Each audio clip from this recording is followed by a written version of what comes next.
ప్రతి ఒక్కది ఇక్కడ మైన్యూట్ డీటెయిల్స్కి వెళ్తున్నాం. చాలా సిస్టమేటిక్గా మళ్ళీ ఈ సిటీకి ఇలాంటి జరగకుండా ఉండడం కోసం ఏమేం చేయాలని వెళ్తున్నాం.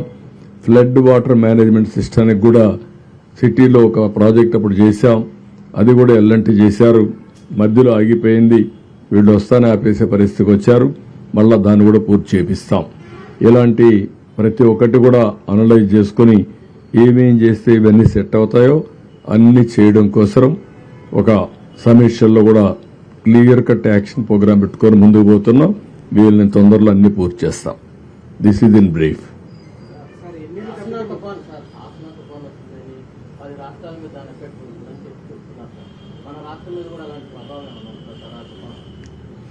ఏ తుఫాను కూడా ఎప్పుడొస్తుందో ఇంకా ఎవరు ఫిక్స్ చేయలా. తుఫాను అనేది మీరు గుర్తుపెట్టుకోవాల్సింది సముద్రంలో ప్రారంభమైనప్పటి నుంచి అలర్ట్ చేస్తూ ఉంటారు. ఆ తుఫాను డైరెక్షన్ మారుతా వస్తుంది. అటు పోతుంది, ఇటు పోతుంది.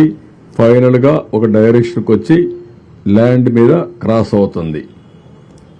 ఇప్పటికీ ఇంకా ఫార్మేషన్ లో ఉంది. రేపు ఎల్లుండి మనకు ఒక ఐడియా వస్తుంది. ప్రస్తుతానికైతే మనకు రాదని అంటున్నారు, కానీ ఆ డైరెక్షన్ ఏ విధంగా చేంజ్ అవుతుందో we cannot predict.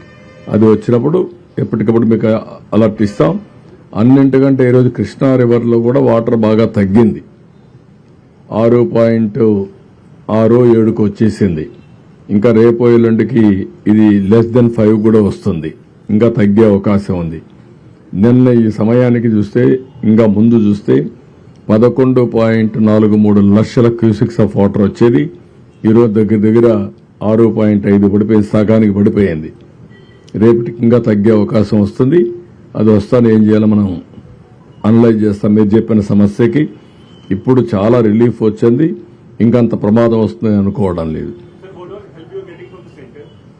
No, we will give report. Tomorrow we are discussing with our people. We will prepare report. We will send it to central government for assistance.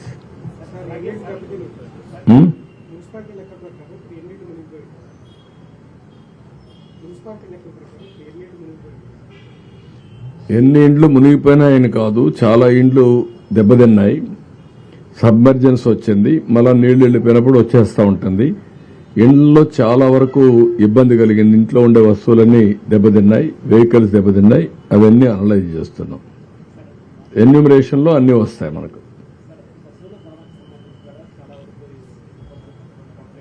ఏది అందుకే దానికి కూడా ఏం చెప్పామంటే, క్యాటిల్ ఏవైతే చనిపోయినాయో అవన్నీ కూడా ఎక్కడికక్కడ డిస్పోజ్ చేయాలి.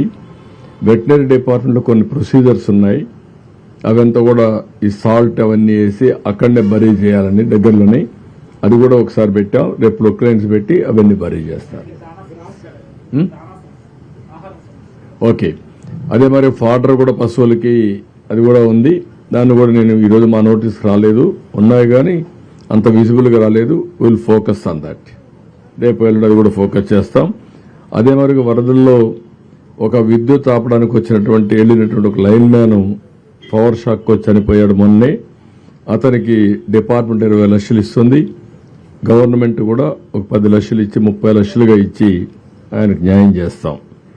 ఇంకో పక్క గోదావరి లెవెల్ కూడా కొద్దిగా 41కు వచ్చింది. దాన్ని కూడా మానిటర్ చేస్తున్నాం ఎప్పటికప్పుడు. ఇది బ్రాడ్గా అవి కూడా చెప్పాను. మహాప్రస్థానం వెహికల్స్ అన్ని పెట్టి వాళ్ళందరినీ తీసుకొచ్చి పోస్ట్ మార్టం చేసి వాళ్ళ ఫ్యామిలీస్కి అప్పచెప్పమని చాలా స్పష్టంగా ఆదేశాలు ఇచ్చారు ఈరోజు. ఓకే. ఇంకొకటి కూడా మళ్లీ అపీల్ చేస్తున్నా. ఈరోజు చాలా మంది ముందుకు వచ్చారు. ఆ పేర్లు కూడా ఎప్పటికప్పుడు రిలీజ్ చేస్తున్నాం. కొంతమంది 1 crore అని, 50 లక్షలని, 10 లక్షలు, 20 లక్షలు ఇస్తున్నారు. ఈ సీఎం రిలీఫ్ కింద ప్రత్యేకంగా విజయవాడలో వచ్చినటువంటి వరదలపైన, ఈ నగరంలో జరిగినటువంటి డ్యామేజ్ పైన అందరినీ సహకరించమని కోరాం. చాలా మంది వస్తున్నారు. వాళ్ళందరికీ మనస్ఫూర్తిగా ధన్యవాదాలు. ప్రభుత్వం తరపున కృతజ్ఞతలు. నేను ఒకటే అందరినీ కోరుతున్నా, ఇక్కడ విజయవాడలో ఉండేవాళ్ళు కూడా ఆ స్ఫూర్తి రావాలి. మనతో ఉండేవాళ్ళు ఇబ్బందుల్లో ఉన్నప్పుడు మానవతా దృక్పథంతో మన బాధ్యతగా మనం అందరం కూడా సహకరించే పరిస్థితి రావాలి. అందరూ ఏ విధంగా మీకు తోచిన విధంగా వాళ్ళను కూడా ఆదుకోవడానికి ముందుకు రండి. అదే మరి కాకుండా బాధితులు కోరుతున్నా, మీరు కూడా తొందరపడాల్సిన పని లేదు. అందరికీ న్యాయం చేస్తాం.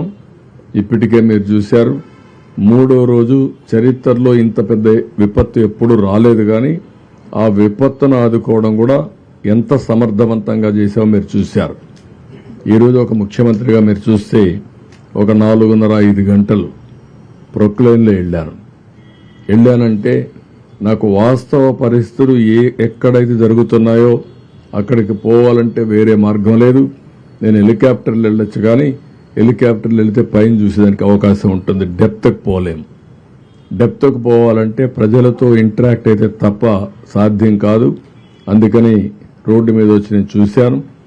రిమోట్ ఏరియాస్కి ఎవ్వరూ పోలేని ప్లేసెస్ కూడా వెళ్ళాను ఈరోజు. అవన్నీ కూడా స్టడీ చేశాను.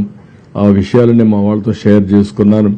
మా వాళ్ళు కూడా చాలా వరకు ఆల్ అడ్మినిస్ట్రేషన్ మొత్తం గ్యారప్ అయ్యారు. రేపు ఎల్లుండో మీకు చాలా వరకు నార్మల్సీ తేవడానికి సర్వ విధాల ప్రయత్నం చేస్తున్నాం, తీసుకొస్తాం. Thank you. అవి కూడా పెట్టాం, డిజిటల్ పేమెంట్ పెట్టాం, క్యూఆర్ కోడ్ ఇచ్చాం.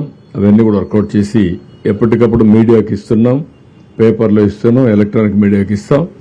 అదే మరి సోషల్ మీడియా ప్లాట్ఫామ్స్ కూడా పెడుతున్నాం. ఇప్పుడే మీ అందరికీ ఇది సోషల్ మీడియాలో కూడా పెట్టి అందరికి కూడా ఇది మీకు కూడా షేర్ చేస్తాం, మీడియా కూడా షేర్ చేస్తున్నాం. ఇప్పుడే పవన్ కళ్యాణ్ గారు కూడా అనౌన్స్ చేశారు. వారికి కూడా మనస్ఫూర్తిగా పార్టీ తరఫున ధన్యవాదాలు, కృతజ్ఞతలు. ఇచ్చారా? అది లేదు, రియల్గా నాది లేదు. చేశారా?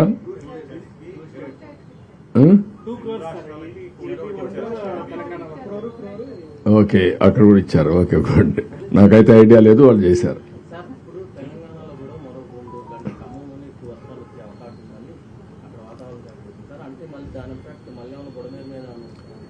అందుకే బుడమేరుని సెట్ చేస్తున్నాం. ఇంకా ఆ పరిస్థితి రాకూడదు. ఏమేమి ప్రికాషన్ తీసుకోవాలో అన్ని ప్రికాషన్స్ ఆన్ వార్ ఫుటింగ్ తీసుకుంటున్నాను. గేట్లు మూసేస్తేనే సమస్య పరిష్కారం అవుతుందని కాదు. ఆ సైడు ఈ సైడు దాని మీద ఆ బ్రీచ్ ఉంది. ముందు ఆ బ్రీచ్ క్లోజ్ కావాలి. అది వైఎస్ఆర్ కాంగ్రెస్ పార్టీలో ఆ బ్రీచ్ పడింది. ఇప్పుడు కూడా బుకాయిస్తున్నారు. బుకాయింపులొద్దు.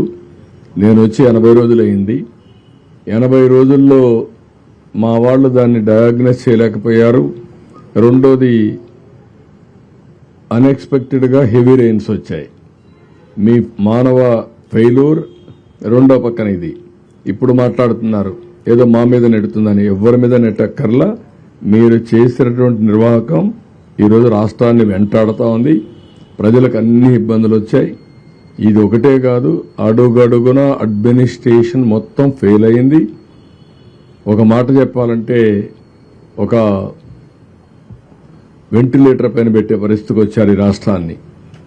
అందుకని ఒక పక్క ఆర్థిక ఇబ్బందులు, ఒక పక్క అడ్మినిస్ట్రేషన్ డిఫంక్ట్ కావడం, డిపార్ట్మెంట్స్ అన్ని పనిచేయకుండా పోవడం, ఇంకొక పక్క తప్పుడు పనులు చేయడం, ఇంకొక పక్కన మీరు చూస్తే ఎక్కడికక్కడ బురజల్లే కార్యక్రమం చేయడం, ఇలాంటివన్నీ చేసే పరిస్థితికి వస్తున్నారు. ఇవన్నీ ఎక్కడ క్షమించే పరిస్థితి ఉండదు. ప్రజల్లో కూడా చైతన్యం తీసుకొస్తాం. ఒకటే గుర్తుపెట్టుకోండి, రాజకీయ పార్టీకి ఉండవలసిన లక్షణాలు ఒక్క లక్షణం కూడా ఈ పార్టీకి లేదు. నేను చాలా పార్టీలు చూశాను 45 సంవత్సరాల్లో. ఏ పార్టీ ఇలాంటి పార్టీ ఉండదు. ఒక రౌడీలను పెట్టుకొని, గూండాలను పెట్టుకొని రాజకీయ పార్టీ నడపాలి, నేరాలు ఘోరాలు చేయాలంటే కుదరదు. ఆ విషయం గుర్తుపెట్టుకోండి. నేను నిన్న ఈరోజు ఎప్పుడు చూస్తున్నాను, ఇంకా బుకాయిస్తున్నారు. బుకాయింపులు మానండి, వాస్తవాలకు రండి.